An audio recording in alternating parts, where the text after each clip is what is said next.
Hello friends, welcome to my channel. Today I'm going to teach you imperative. What is the imperative? The imperative is used for giving orders or instructing people to do things. Okay?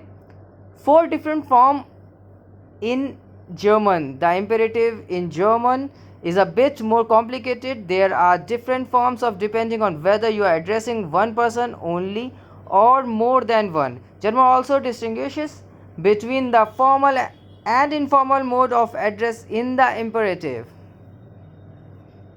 Imperatives and overview. Here is an overview of the different form of the imperative.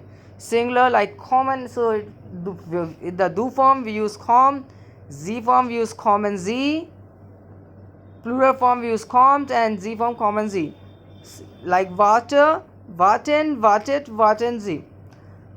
See, on the do form we don't use the subject, and ear form we don't use the subject, we just use the conjugated verb. Sprechen Sie, spricht, sprechen Sie. Okay, anfangen, so it is fang an, fangen Sie an, fangt an, fangen Sie an.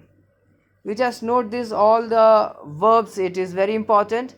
On the do form we don't use the subject, on the ear form we don't use the subject. Remember this always, and we use only four forms in imperative.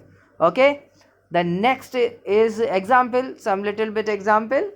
Kommt bitte, please come. Warten, wartet auf uns, wait for us. Aufhören, hört mit dem Reden auf. Stop talking, stop talking, let's work.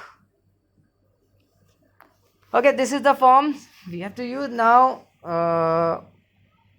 Kommen Sie meine Herren, gentlemen, please come. Warten Sie, wait. Bitte treten Sie ein, please enter. Thanks for watching. Please like and subscribe my channel.